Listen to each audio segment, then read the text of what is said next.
یا ربی لک الحمد کما ینبغی لجلال وجهک وعظیم سلطانک اعوذ باللہ من الشیطان الرجیم بسم اللہ الرحمن الرحیم۔ السلام علیکم ورحمۃ اللہ وبرکاتہ۔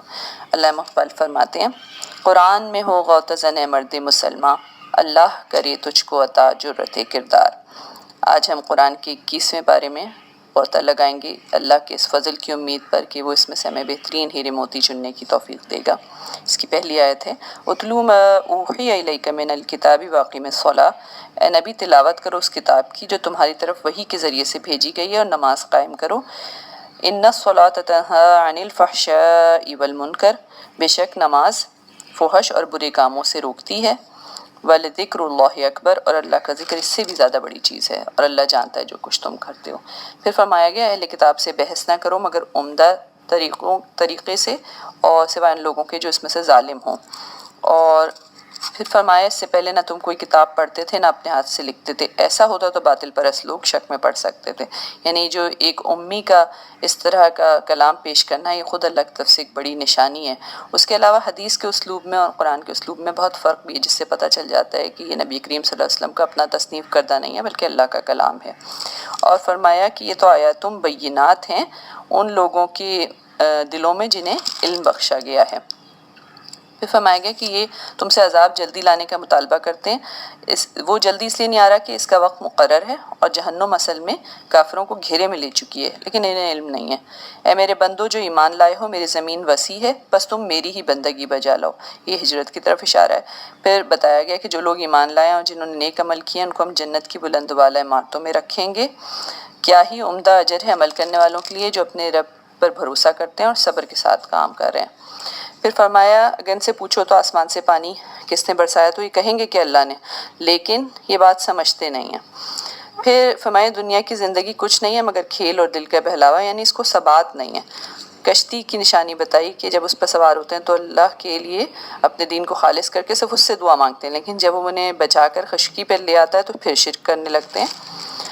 اور پھر فرمایا، والذین جاہدوا فینا لنہدینہم سبلنا وان اللہ لمع المحسنین، جو لوگ ہماری خاطر مجاہدہ کریں گے انہیں ہم اپنے راستے دکھائیں گے، اور یقیناً اللہ نیکوکاروں ہی کے ساتھ ہے۔ یہ ہماری سورہ عنکبوت ختم ہوئی ہے۔ اس کے بعد سورہ روم شروع ہوئی ہے کہ الف لام میم غلبت الروم، الف لام میم، رومی قریب کی سرزمین میں مغلوب ہو گئے۔ اس وقت رومنز اور پرشینز کی جنگ چل رہی تھی، اس میں مسلمانوں کی ہمدردیاں رومنز کے ساتھ تھیں، اس لیے کہ وہ کتنے ہی شرک میں پڑ گئے ہوں لیکن وہ اہل کتاب تھے، اور پرشینز آتش پرست تھے۔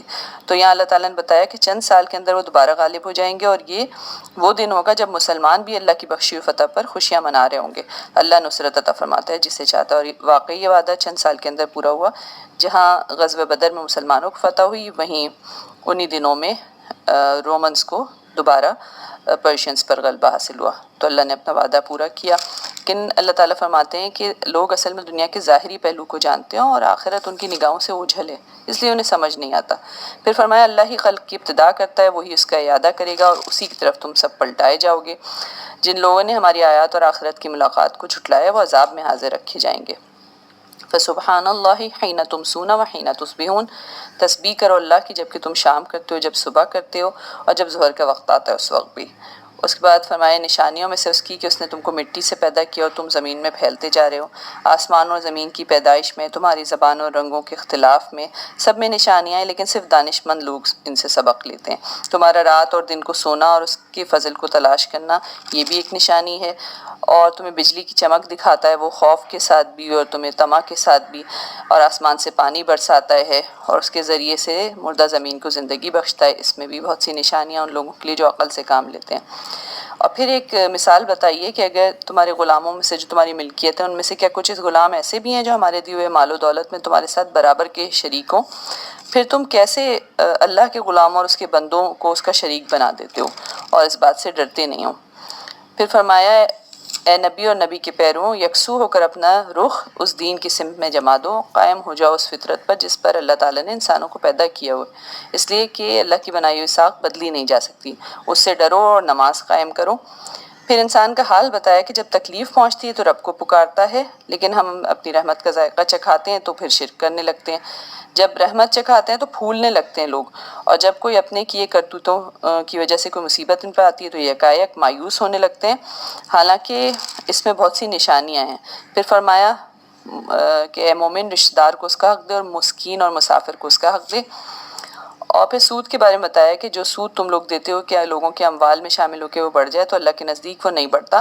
جو زکوٰۃ تم دیتے ہو اللہ کی خوشنودی کے لیے، اسی کے دینے والے در حقیقت اپنا مال بڑھاتے ہیں۔ یہ زکوٰۃ مال کو پاک بھی کرتی ہے اور بڑھاتی بھی ہے، اس کی نشو و نما کرتی ہے۔ بہت بالا اور برتر ہے اس شرک سے اللہ جو یہ لوگ کر رہے ہیں۔ پھر فرمایا خشکی و تری میں فساد برپا ہو گیا لوگوں کے اپنے ہاتھوں کی کمائی سے، تاکہ اللہ مزہ چکھائے ان کو ان کے بعض اعمال کا، شاید کہ وہ باز آ جائیں۔ پھر نبی کریم صلی اللہ علیہ وسلم سے دوبارہ فرمایا کہ اپنا رخ مضبوطی کے ساتھ جما دو اس دین راست کی سمت میں، کہ قبل اس کی کہ وہ دن آئے جس کے ٹل جانے کی اللہ کی طرف سے کوئی صورت نہیں ہے، اور جو نیک عمل کریں وہ اپنے لیے فلاح کا راستہ صاف کریں۔ پھر ہواؤں کو بتایا کہ جو بشارت دینے والی ہوائیں ہیں بارش سے پہلے چلتی ہیں، وہ اس میں بھی تمہارے لیے نشانی ہے۔ کشتیوں میں بھی اللہ کے حکم سے جو چلتی ہیں سمندروں میں، ایک نشانی ہے۔ اور پھر فرمایا لیکن یہ سب نشانیاں دیکھنے کے بعد بھی جو لوگ ایمان نہیں لاتے اور رسولوں کو جھٹلا دیتے ہیں ان پر ہم عذاب نازل کرتے ہیں، لیکن مومنوں کو ہم بچا لیتے ہیں۔ جو مجرم ہیں صرف ان سے انتقام لیتے ہیں اور ہم پر یہ حق تھا کہ مومنوں کی مدد کریں۔ پھر بارش کو دوبارہ بتایا کہ کیسے اللہ ہواؤں کو بھیجتا ہے، بادل اٹھاتی ہیں اور پھر تقسیم کرتا ہے ان کو پھیلا کے، جب برستی ہے تو اپنے بندوں میں سے جس پر چاہتا ہے برساتا ہے، اور یکایک لوگ خوش و خرم ہو جاتے ہیں، حالانکہ اس کے نزول سے پہلے وہ مایوس ہو رہے تھے۔ اور اسی طرح اللہ مردوں کو زندگی بخشے گا، لیکن بہرے پکار کو نہیں سنا کرتے، اور اندھوں کو راہ نہیں دکھائی جا سکتی، ان کو نظر ہی نہیں آتا، اور مردوں کو تم نہیں سنا سکتے۔ پھر بتایا کہ ضعف کی حالت سے تمہاری پیدائش کی ابتدا کی اللہ نے، پھر تمہیں اس کے بعد قوت بخشی، اور پھر تمہیں واپس ضعیف کر دے گا، پھر تم مر جاؤ گے اور پھر اللہ کی طرف لوٹائے جاؤ گے۔ مجرم قسمیں کھائیں گے لیکن وہاں ان کو ان کی معذرت کوئی نفع نہ دے گی اور نہ ان سے معافی مانگنے کے لیے کہا جائے گا۔ فاصبر ان وعد اللہ حق ولا یستخفنک الذین لا یوقنون، بس اے نبی صبر کرو، یقیناً اللہ کا وعدہ سچا ہے اور ہرگز ہلکا نہ پائیں تم کو وہ لوگ جو یقین نہیں لاتے۔ یہاں ہماری سورہ روم ختم ہوئی ہے، اس کے بعد سورہ لقمان شروع ہوئی ہے۔ الف لام میم تلک آیات الکتاب الحکیم، یہ کتاب حکیم کی آیات ہیں۔ اور پھر فرمایا ومن الناس من یشتری لہو الحدیث، کہ انسانوں میں کوئی ایسا ہے جو کلام دل فریب خرید کر لاتا ہے۔ یہ اشارہ ہے اس کی طرف جو مکہ کے لوگوں نے مل کر مشورہ کیا جب دیکھا کہ نوجوان بہت زیادہ نبی کریم صلی اللہ علیہ وسلم کی دعوت سے انسپائر ہو رہے ہیں، تو انہوں نے کہا کوئی چیز ایسا، کوئی کام ایسا کیا جائے کہ یہ اللہ کا کلام سنے ہی نہ۔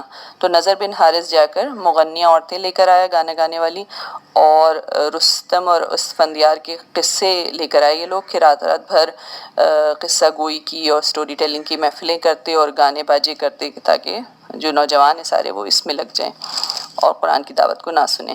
پھر فرمایا ہم نے لقمان کو حکمت عطا کی تھی کہ اللہ کا شکر گزار ہو۔ وَلَقَدْ آتَيْنَا لُقْمَانَ الْحِكْمَةَ أَنِ اشْكُرْ لِلَّهِ، پھر یہاں وہ نصیحتیں بتائی گئیں جو حضرت لقمان نے اپنے بیٹے کو کی کہ بیٹا خدا کے ساتھ کسی کو شریک نہ کرنا، اور حق یہ ہے کہ شرک بہت ہی بڑا ظلم ہے، ان الشرک لظلم عظیم۔ اور پھر اس کے بعد فرمایا ماں باپ کا حق پہچان اور والدین کا شکر بجا لا، لیکن اگر وہ تجھ پر دباؤ ڈالیں کہ میرے ساتھ تو کسی کو شریک کر تو ان کی بات نہ مان۔ یعنی والدین کی اطاعت فرض کر دی گئی ہے، لیکن اگر والدین بھی شرک کا حکم دیں تو شرک کرنا جائز نہیں ہے۔ پھر لقمان نے کہا بیٹا کوئی چیز رائی کے دانے کے برابر بھی ہو اور کسی چٹان میں یا آسمانوں یا زمین میں کہیں چھپی ہو، اللہ اسے نکال لائے گا، وہ باریک بین اور باخبر ہے۔ نماز قائم کر، نیکی کا حکم دے، بدی سے منع کر، اور جو مصیبت بھی پڑے اس پر صبر کر۔ یہ وہ باتیں جن کی بڑی تاکید کی گئی ہے۔ اور لوگوں سے منہ پھیر کر بات نہ کر، نہ زمین میں اکڑ کر چل، اللہ کسی خود پسند اور فخر جتانے والے شخص کو پسند نہیں کرتا۔ وَاقْصِدْ فِی مَشْیِکَ وَاغْضُضْ مِن صَوْتِکَ، اپنی چال میں اعتدال اختیار کر اور اپنی آواز ذرا پست رکھ، اور سب سے جو بری آواز ہے وہ گدھوں کی ہے۔ اور اس کے بعد فرمایا کہ دیکھتے نہیں ہو کہ اللہ نے زمین اور آسمانوں کی ساری چیزیں تمہارے لیے مسخر کر رکھی ہیں اور اپنی کھلی اور چھپی نعمتیں تم پر تمام کر دی ہیں۔ اور جو شخص اپنے آپ کو اللہ کے حوالے کر دے اور وہ نیک ہو تو اس نے فی الواقع ایک بھروسے کے قابل سہارا تھام لیا ہے۔ تو اب جو کفر کرتا ہے اس کو چھوڑ دو، اس کا کفر تمہیں غم میں مبتلا نہ کرے، ان سب کو ہماری طرف پلٹ کر آنا ہے۔ پھر فرمایا کہ ان سے پوچھو زمین اور آسمانوں کو کس نے پیدا کیا، تو یہ ضرور کہیں گے اللہ نے۔ کہو الحمدللہ، اللہ ہی رات کو دن میں پروتا ہوا لے آتا ہے اور دن کو رات میں۔ اس نے سورج اور چاند کو مسخر کر رکھا ہے کہ سب ایک وقت مقرر تک چلے جا رہے ہیں، اور تم دیکھتے نہیں ہو کہ کشتی سمندر میں اللہ کے فضل سے چلتی ہے تاکہ وہ اپنی نشانیاں تمہیں بتائے، اور جب وہ خشکی میں پہنچا دیتا ہے تو پھر جو غدار اور ناشکرا ہے وہ اقتصاد برتتا ہے اللہ کی نشانیوں سے۔ اور اس کے بعد کہا کہ لوگوں ڈرو، بچو اپنے رب کے غضب سے، اور ڈرو اس دن سے جب کوئی باپ اپنے بیٹے کی طرف سے بدلہ نہ دے گا اور نہ ہی بیٹا اپنے باپ کی طرف سے بدلہ دے گا، اللہ کا وعدہ سچا ہے۔ اس گھڑی کا علم اللہ ہی کے پاس ہے، وہی بارش برساتا ہے، وہی جانتا ہے کہ ماؤں کے پیٹوں میں کیا پرورش پا رہا ہے۔ کوئی متنفس نہیں جانتا کہ کل وہ کیا کمائی کرنے والا ہے، نہ کسی شخص کو یہ خبر ہے کہ کس سرزمین میں اس کو موت آنی ہے۔ ان اللہ علیم خبیر، اللہ ہی سب کچھ جاننے والا اور باخبر ہے۔ یہاں سورہ لقمان اینڈ ہوئی ہے، اس کے بعد سورہ سجدہ ہے جو صرف 3 رکوعات پر مشتمل ہے۔ الف لام میم تنزیل الکتاب لا ریب فیہ من رب العالمین، کس کتاب کی تنزیل اللہ رب العالمین کی طرف سے جس نے آسمان اور زمین کو اور ان ساری چیزوں کو جو ان کے درمیان ہے 6 دنوں میں پیدا کیا، اور اس کے بعد عرش پر جلوہ فرما ہوا، اور اب وہ آسمان سے دنیا تک کے تمام معاملات کی تدبیر کر رہا ہے، اور اس تدبیر کی ارداد اس کے اوپر اس کے حضور جاتی ہے ایک ایسے دن میں جس کی مقدار تمہارے شمار سے 1000 سال کے برابر ہے۔ اس نے انسان کی تخلیق کی ابتدا گارے سے کی، پھر اس کی نسل ایک ایسے ست یعنی ایکسٹریکٹ سے چلائی جو حقیر پانی کی طرح کا ہے، پھر اس کو نیک سک سے درست کیا، اس کے اندر اپنی روح پھونک دی، اور پھر کان دیے، آنکھیں دی اور دل دیے، لیکن تم لوگ کم ہی شکر گزار ہوتے ہو۔ اصل بات یہ ہے کہ اپنے رب کی ملاقات کے منکرین یقین ہی نہیں آتا کہ اللہ دوبارہ زندگی بخشے گا، اور اس نے اس دن کی ملاقات کو انہوں نے فراموش کر دیا ہے۔ لیکن جو ایمان لاتے ہیں آیات پر، ان کا حال یہ ہے کہ جب انہیں آیات سنا کر نصیحت کی جاتی ہے تو سجدے میں گر پڑتے ہیں اور اپنے رب کی حمد کے ساتھ اس کی تسبیح کرتے ہیں اور تکبر نہیں کرتے، ان کی پیٹھیں بستروں سے الگ رہتی ہیں، اپنے رب کو خوف اور طمع کے ساتھ پکارتے ہیں، اور جو رزق ہم نے انہیں دیا ہے اس میں سے خرچ کرتے ہیں تو ان کو بہترین جزا دی جائے گی، اور جنہوں نے فسق اختیار کیا ہے ان کا ٹھکانہ دوزخ ہے۔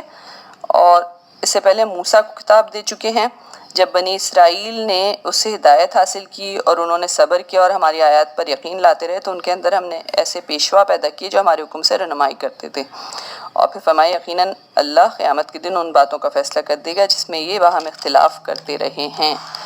یہاں پر سورہ سجدہ اینڈ ہوئی ہے کہ وانتظر انہم منتظرون، انہیں ان کے حال پہ چھوڑ دو، انتظار کرو، یہ بھی منتظر ہیں۔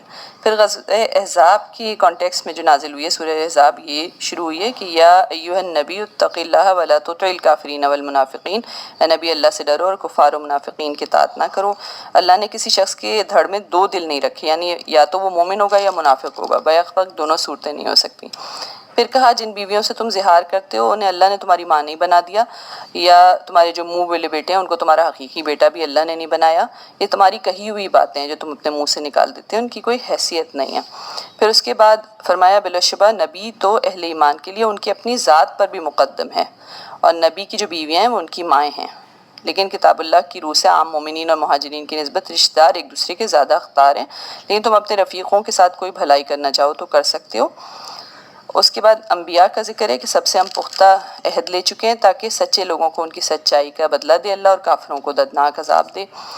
پھر فرمایا اے لوگوں جو ایمان لائے ہو، یاد کرو اللہ کے اس احسان کو جو ابھی ابھی اس نے تم پر کیا۔ یہاں سے غزوہ احزاب اور غزوہ بنو قریظہ کے بارے میں آیت شروع ہوئی کہ اللہ تعالیٰ فرماتے ہیں جب لشکر تم پر چڑھائے تو ہم نے ان پر ایک سخت آندھی بھیج دی اور ایسی فوجیں روانہ کی جو تم کو نظر نہیں آتی تھی، یعنی فرشتوں کی فوجیں، اور اللہ سب کچھ دیکھ رہا تھا جو تم اس وقت کر رہے تھے، اور جب دشمن اوپر سے اور نیچے سے تم پر چڑھ آئے اور خوف کے مارے آنکھیں پتھرا گئیں اور کلیجے منہ کر آ گئے اور تم لوگ اللہ کے بارے میں طرح طرح کے گمان کرنے لگے، فرمایا ہنالک ابتلی المؤمنون وزلزلوا زلزالا شدیدا، اس وقت ایمان لانے والے خوب آزمائے گئے اور بری طرح ہلا مارے گئے، اور منافقین اس وقت نبی کریم صلی اللہ علیہ وسلم سے کہہ رہے تھے کہ ہمیں جانے دیں، ہمارے تو اپنے گھر خطرے میں۔